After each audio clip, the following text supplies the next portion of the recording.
वो कौन लोग हैं जो आसानी से सो जाते हैं रात में? वो कौन लोग हैं जिनको 12 घंटे नींद आती है, 14 घंटे?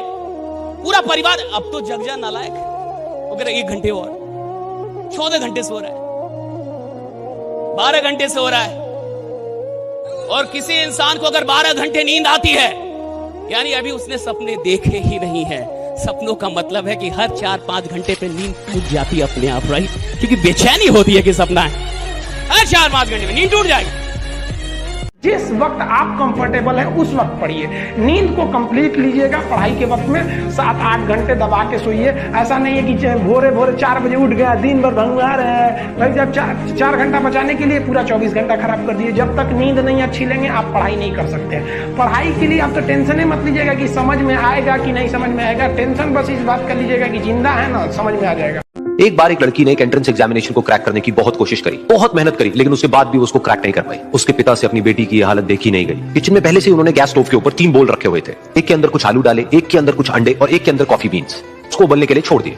20 मिनट हो गए। आलू जब हमने उसको उस पानी में डाला था, उससे पहले वो बहुत ही हार्ड थे और स्ट्रांग थे, लेकिन गर्म पानी में जाने के बाद में वो अंदर से बिल्कुल सॉफ्ट हो गए, यानी कि कमजोर पड़ गए। दूसरे थे अंडे, जो गर्म पानी में जाने से पहले अंदर से बिल्कुल ही कमजोर थे, लेकिन गर्म पानी में जाने के बाद वो अंदर से स्ट्रांग हो गए। तीसरी थी कॉफी, जिसने कुछ ऐसा किया जो इन दोनों से बिल्कुल अलग था, यानी कि उसने उस गर्म पानी में जाने के बाद में खुद को नहीं बदला, बल्कि उस पानी को ही बदल दिया। बिल्कुल इसी तरह से हमारी जिंदगी में भी होता है। तुम्हारे ऊपर है कि तुमको इन तीनों में से क्या बनना है। एक, आलू के जैसा, यानी कि जब तुम्हारी जिंदगी में कोई मुश्किल आए तो तुम अंदर से पूरी तरह से टूट जाओ, यानी कि कमजोर पड़ जाओ। दूसरा, अंडे के जैसा, यानी कि जैसे ही तुम्हारी जिंदगी में कुछ मुश्किलें आए, वो मुश्किलें तुमको अंदर से तोड़े नहीं, बल्कि तुम अंदर से और स्ट्रांग हो जाओ। या फिर तीसरा, यानी कि कॉफी के जैसा, मतलब कि जब तुम्हारी जिंदगी में कुछ मुश्किलें आए तो तुम ना सिर्फ उन मुश्किलों का डट करके सामना करो, बल्कि अपनी जिंदगी को ही बदल दो।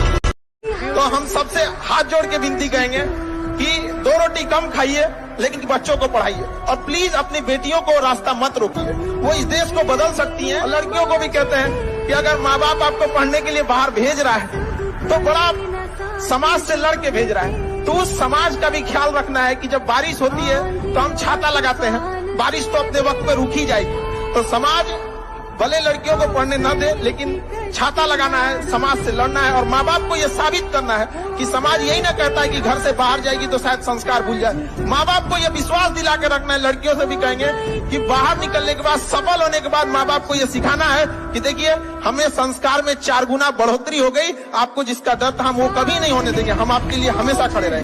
मेरे नसीब में एक भी गम न होता अगर मेरी तकदीर लिखने का हक मेरी माँ को मिला होता है। माँ बचपन से पाल के बड़ी होती है। ये यही ना है छोटका, बड़ा होके क्या बोलेगा, माई वाइफ माई लाइफ। गजब बबुआ गजब। इतना उम्र पे छोड़ दी रहती माई ने तो कुत्ता नोच के खा गया रहता। बड़ा होके कहेगा माई वाइफ माई लाइफ।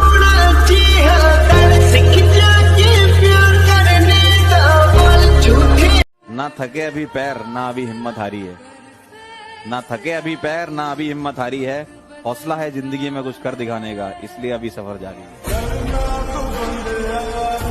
वो कहते हैं, धीरे धीरे रे मना, धीरे सब कुछ होए, माली सींचे 100 घड़ा, ऋतु आए फल होए। हे मेरे मन, धीरे धीरे सब कुछ होता है। माली 100 घड़े पानी की सिंचाई करता है, तब जाने के बाद जब ऋतु आती है तब फल निकलते हैं। ऋतु आने से पहले फल नहीं निकलेंगे। और यदि 1.5, 2 साल, 2.5 साल की तैयारी गंभीर करनी पड़ती है तो उतनी पेशेंस चाहिए। आज अगर सपनों के लिए नहीं भागोगे तो कल जरूरतों के लिए भागना पड़ेगा। और जिंदगी जरूरतों वाली अच्छी नहीं लगती, सपनों वाली जीने में मजा आता है। ज्यादा दूसरे के मैटर में इंटरफेयर मत करना चाहिए। बड़े इंसान हमेशा चीजों को इग्नोर करके चलते हैं। लाइफ में सबको इंपॉर्टेंस दीजिएगा तो आपका कोई इंपॉर्टेंस नहीं रह जाएगा। समझा गया कि नहीं? लोगों को कभी इतना भी भाव मत दे दीजिएगा कि आपको रद्दी के भाव समझ जाए। जहां 2 कौड़ी के लोग अपनी बहसबाजी करते हैं, वहां समझदार इंसान चुप हो जाते हैं। समझा कि नहीं? तो कभी कभी समझदारी का भी परिचय दीजिए। ये जीवन आपका ब्रह्मचर्य जीवन है, इसमें इतना मुकाम हासिल कीजिए, उस बुलंदी पर जाइए ना कि जब आप नीचे बैठे तो लोग कहें कि कितना महान व्यक्ति है, न कि नीचे बैठने पे कहे कि इसका यही औकात है।